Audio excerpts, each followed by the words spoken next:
President Trump is issuing an ominous warning ahead of a ruling that will determine whether he overstepped his authority in imposing tariffs.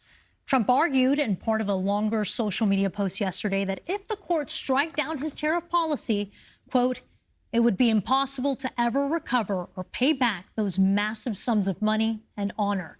It would be 1929 all over again, a Great Depression, he wrote. The president also took credit for the recent record stock market run, saying it was due to his tariffs, although experts dispute that claim. Let's discuss all of this and more with Lydia DePillis. She covers the economy for the New York Times. Lydia, thank you so much for joining us. The administration just rolled out some of the steepest tariffs in modern U.S. history, in some cases 50% or more.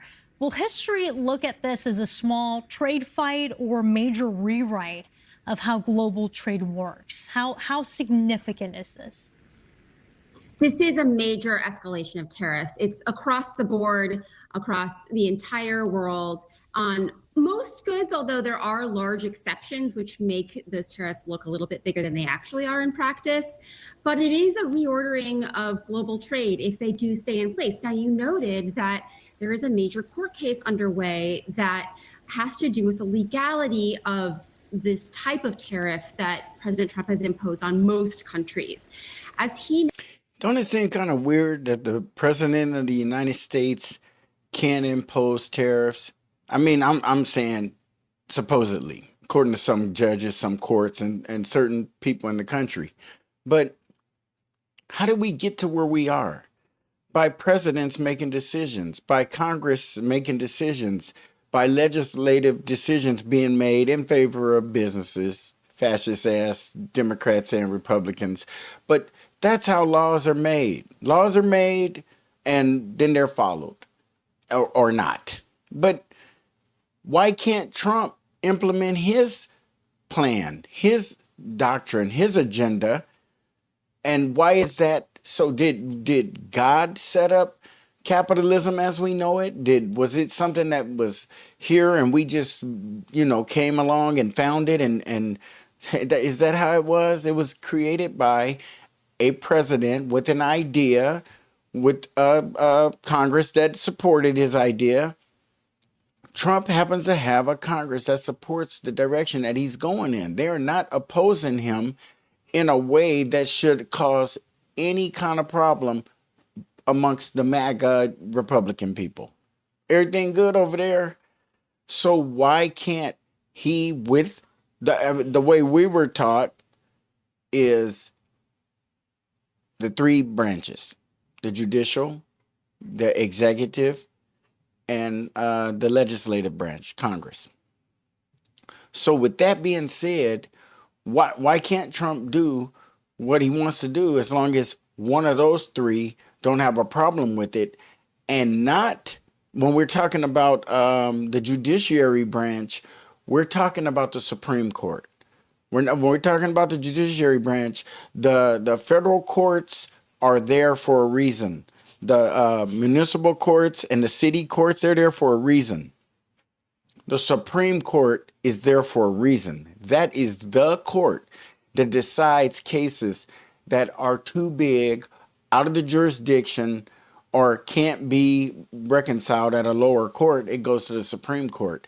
But when it comes to regulating the president, checking Congress, that court has to be the Supreme Court. I don't know where the Democrats got it that these federal judges have a right to jump in and say, hey, that you might live in a region where some of Trump's ideas, once they're implemented, is going to hurt you more than it's going to hurt the rest of the country. That don't give you the fucking right to go to court and sue.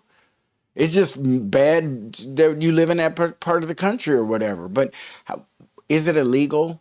Is it illegal for a president to win enough of the vote to become president and not be able to implement his ideas as he sees them fit? And of course, the party that just got out of power is going to disagree. They're going to say, fuck that shit.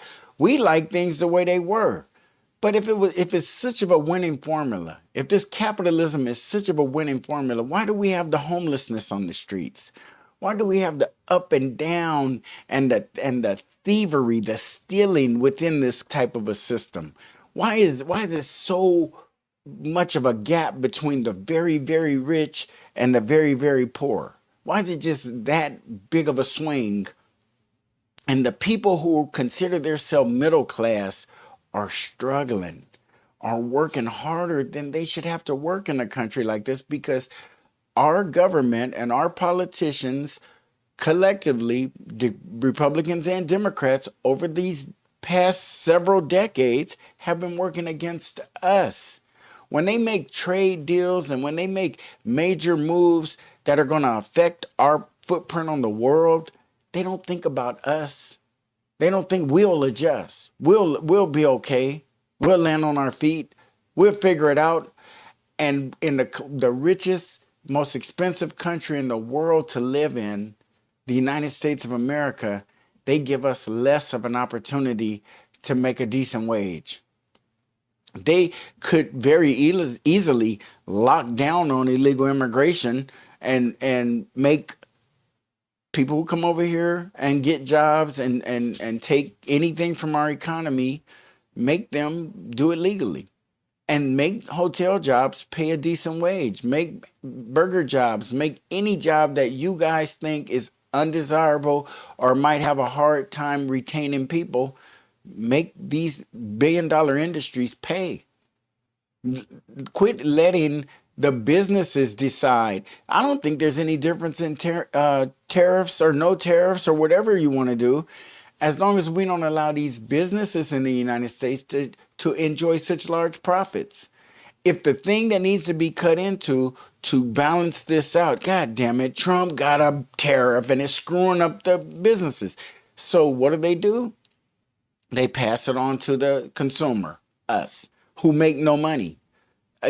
Our wages, I don't care who says what about anything, our wages in this country are going down. Even though it looks like a burger stand worker making $20 an hour, these are real people's lives. These people have children. These people have elderly parents in some cases to take care of. They have school to balance and juggle in that, or that might be their primary job with no school involved, and they're just stretched for time. They have to get daycare for their kids. It's a very expensive world when you look at the kind of opportunities we have to make our money. And then when you have an issue with one of these fascist ass parties, companies that they put above us, that they've allowed to hire and fire us at a whim, and in most cases everything leans heavily toward the company. When people win landmark cases against companies, it's just out and out blatant. It's just no doubt. But on the normal realm of what we deal with every day in workplaces, it's shaped by the employer and accepted by the government and implemented onto us. And we have to walk around these workplaces with things that don't make fucking sense. Things that don't make no sense. The workplaces should be full of United States citizens. And I'm not saying that the people who are here as illegal immigrants don't deserve to be over here working, but make them legal citizens. Let's quit making this shit harder than it got to be, and then act like a president of the United States doesn't have. Just like Biden had the right, I disagreed, but I didn't think he was doing nothing illegal. I'm not going to sit here and lie to you and say, oh, that's illegal.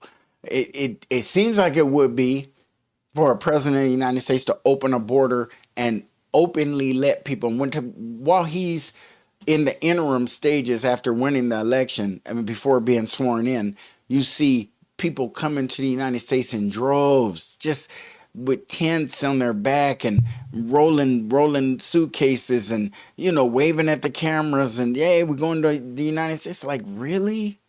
Would you feel good as a president if they're just high signing like that out in the open, not even trying to hide it? And he isn't either. That isn't a president who's looking out for us. That's not, in my opinion, but it isn't illegal. It's what he wanted to do with his time in office. Trump's completely on a different planet, but we can't, whether we agree with him or not. And I think that most people who feel that black popcorn is a Trump supporter, because there are those out there who feel that way. I'm more of a fair-minded person when it comes to this politics shit. And it's hard for me to hate gerrymandering when the Republicans do it, but it's okay when I ain't one of them kind of people.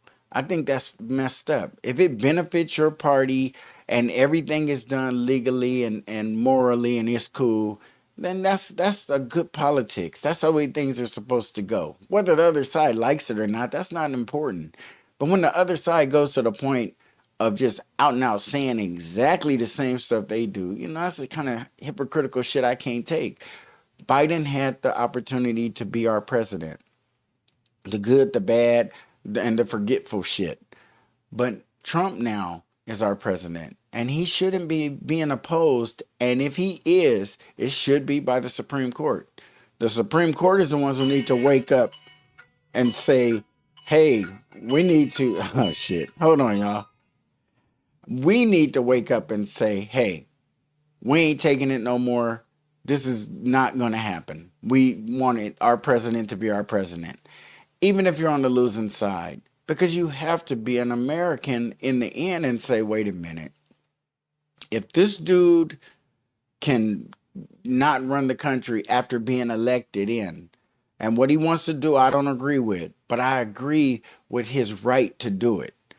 I have agreed with that kind of thinking in so many areas of my life that is just common sense to me, whether you like it or not. I didn't think Biden was a good president. And looking back, I didn't think Obama. I didn't think Bush. I thought Clinton was a good president. I liked Jimmy Carter, but I hadn't even voted yet. I was 15 or some shit. But I thought he was a good president because I just thought he just seemed like a country old, innocent type person. I've had time to rethink some of that shit, but I still like Jimmy Carter. I don't think he's that good a president, though. Reagan, he was an effective president. He got his shit pushed out there. He was doing some things.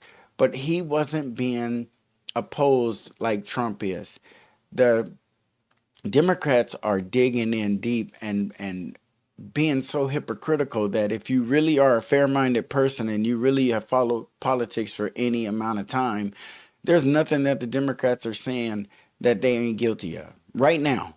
And in the 8 months that Trump's been in office, it's like, honestly, okay, you don't agree with his economic policy, you don't agree with his politics, you don't agree with any of that kind of stuff. I get it. You're the opposing party. You just lost to this man, but you can't act like you won and like the people who voted him in are stupid, because that would mean the majority of the country is stupid and the small amount of the country that lost is not, or whatever, the less majority side. The thing to say that's fair and honest is, okay, they beat us. Oh shit, we're gonna have some policies enacted we ain't gonna like. We know we are. It's what can you do? You lost. You can't lose and then this man get in office and don't do anything and just be because he don't want to piss off the Democrat. That don't make no sense. What would be the sense of winning? And because you get what they call activist judges to say, hey, if you are a federal judge and you think you have the right or the power to shut down the president of the United States, the president, what kind of federal judge are you? Wouldn't you have a path to the Supreme Court, some procedural way to get that argument to the Supreme Court and see if they side with you or if they agree with the president, but put it in the hands of the court that has that power? The Democrats are acting like the federal courts are running the president. They don't. The things go like this. And if you're a federal judge, you have jurisdiction over things that you can look down on. You don't look up and have jurisdiction over Congress and presidents and Supreme Courts. What if the Supreme Court come up with some shit this federal judge don't like? What he gonna say? Oh, well, because it came from the Supreme Court, I agree. Or is he gonna go against that too? Either way, he's wrong.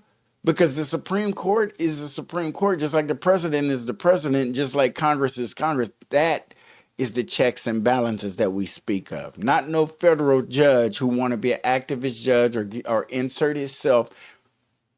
Whether I agree with what he's doing or not, he don't have the right to put himself in there, to get to put himself in there. In no way. That shit don't make no sense. But we keep doing it and allowing the Democrats to make us feel not that what they doing is their agenda and their policies and their ideas. We're starting to look at what the Democrats do as right and what the Republicans do as wrong. And that's real ignorant, because these are men, and these men have ideas, and a lot of their ideas aren't that far apart, and all of them ain't right. Well, it seems like when we get on the international stage, we come closer together. Trump is taking the United States in a little bit of a different direction. Unfortunately, we only have 4-year terms. If things go the way they have, some other president's going to come in, and if they think Trump overcorrected, they're going to, bring it back, or they may go in their own direction. Who knows? I think Trump has sparked something in some people where they feel like they have an opportunity to have a stamp on the direction this country goes in, and have, ability to speak their mind and their ideas and their truth to the American public. And I'm telling you, their truth and their ideas and their beliefs, as strong as people fight and as passionately as they fight for their self and their ideas, it don't mean you're going to like it. And it also don't mean it ain't going to go through. It might go through. What Trump is doing to me is like one of them things I'd have to just sit back for the most part and wait and see. But I can't, as a black man in the United States of America, be very afraid of anything that he might do. I can't be screaming and hollering like a little bitch when I know that we have been through way worse. Nobody can convince me to believe that what Trump is doing is the worst we've ever seen. And you can hype it up however you want. I don't care who get on TV and what they say. This ain't as bad as it's gotten. It's been worse. Maybe not for some people, but for my people, it's been worse. So I can't be sitting here acting like, oh, gosh, this is the worst. What are we going to do? Nah, we ain't going to do that. Noted, you mentioned some foreshadowing there.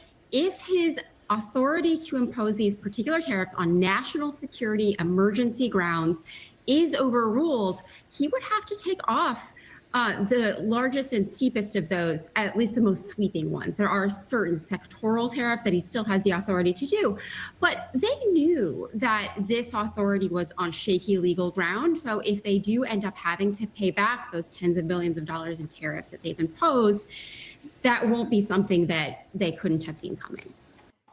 Who determines what is in the President of the United States authority? Who determines that? Who is the person who says, nope, you going over bound, you reaching outside your authority? Who is the Isn't that what checks and balances is all about? Isn't that why we have a constitution and all of that stuff? So that if anything is to be changed, if any one of those bodies decides something needs to be changed, they have to work it out where the majority is going to figure it out and it's going to be approved on that level and in that way. If federal courts start popping up and intervening on national and presidential level policy, it just takes away. You're a clerk. You're not even a president anymore, because you got to make sure that what you're about to do, you're sitting there with a majority. You got Congress and you got the Supreme Court leaning your way. Not necessarily that there you're going to get the Supreme Court on everything, but you're in a good place. Be president. Do your thing. And everybody in this country who thinks that hating Donald Trump and talking bad about Donald Trump and how stupid he is or how uneducated he is or how Putin is taking advantage of him and all these things, it wouldn't be the United States of America if we really relied on our presidents and their intelligence and any other attributes that we tend in the media and in the public's eye give them. Then we'd have lost the country a long time ago. There's folks who are supporting him, folks propping him up, making sure he don't fall. He might look stupid in the public eye. He may say dumb shit. But when he get back, he don't even have to walk that shit back. They done took care of it behind the scenes for him. This is not how the United States works. We didn't come this far for somebody to take away our democracy, our capitalistic society, and all the racists and everything else that goes with it in 4 years. If somebody could do that, it would have been done. They know it ain't going to be done. Those are the things that assassinations are made of. Those are the things that presidents are probably pulled in rooms that we'll never know they were pulled into and told what they want to do and what they really can do. Because there is no way that a president has just unlimited power and all that. I do understand. But in the public's eyes and in the eyes of how he wants to see this capitalistic society run, or the tariffs on the businesses run, it's simple math. They're going to have to give up some of their profits. The businesses are making it very clear that our profits come first, and then we have to pay our employees, and we'll, based on how much we have left after we check out our profits, then we'll work on that. And if the tariffs come in here, then we're going to have to raise the price of the product because we can't lower their wages, and we ain't lowering our profit. You see what I'm saying? Nah. He has the right to raise a goddamn tariff. Some of these companies need to really look at their profit margins. Are you just killing it?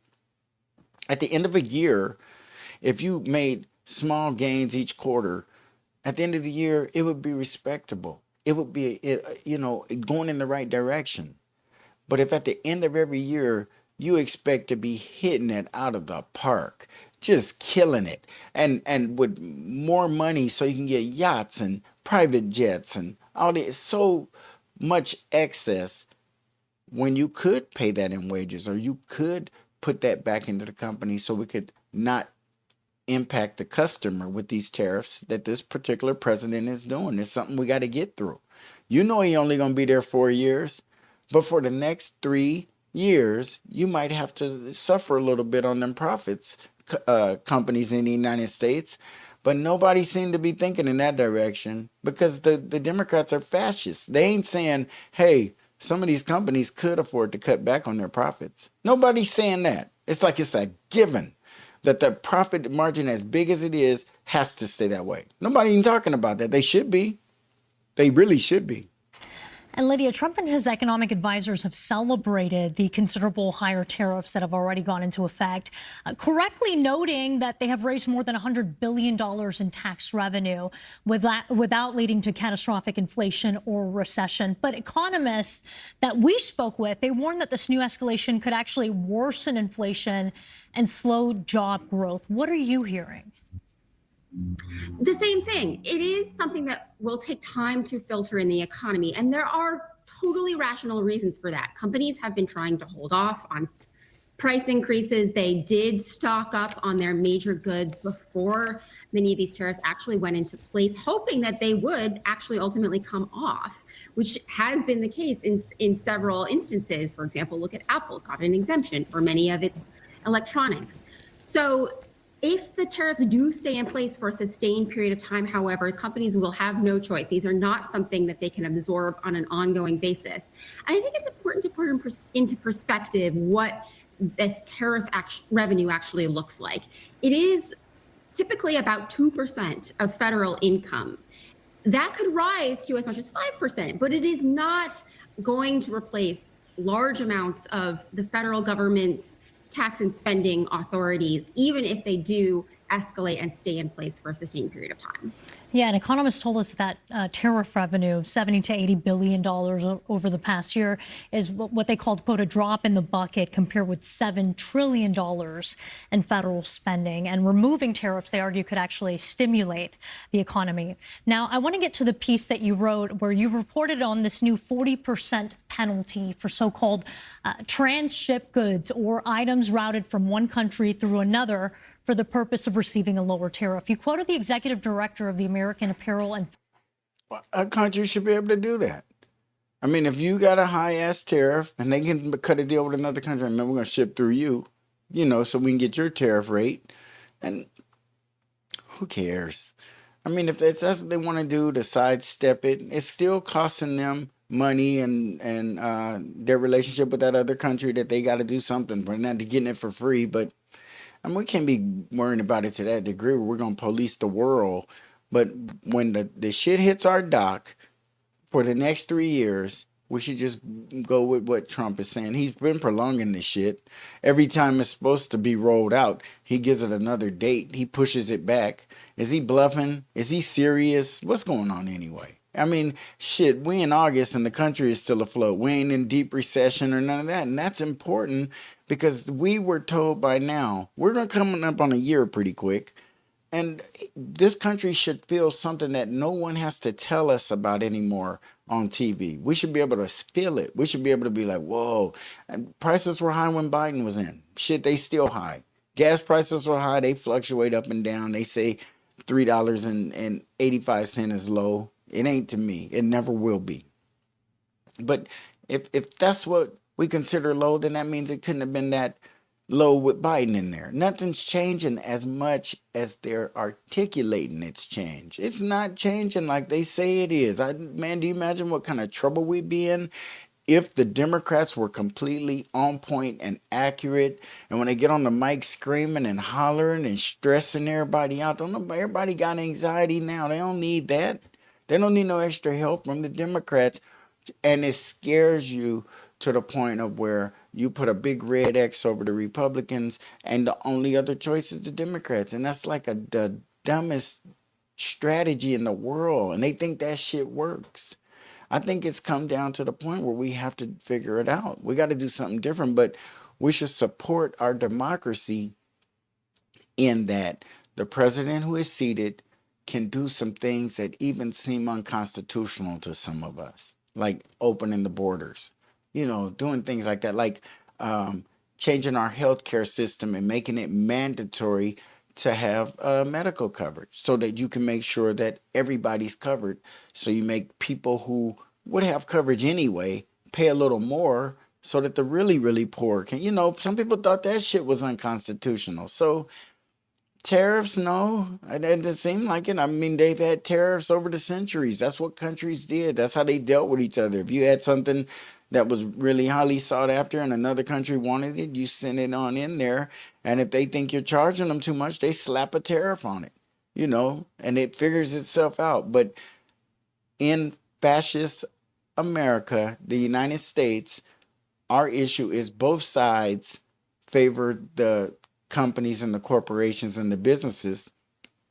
So they don't want to let on that that's another part of the triangle that could be explored as far as bringing the price down. Hey, well, some of them have even said, well, they've lowered their prices. Held the prices low by absorbing as much as they could, but they're not going to be able to do this much longer. And you're supposed to keep buying their fucking products for much longer? Quit buying their shit.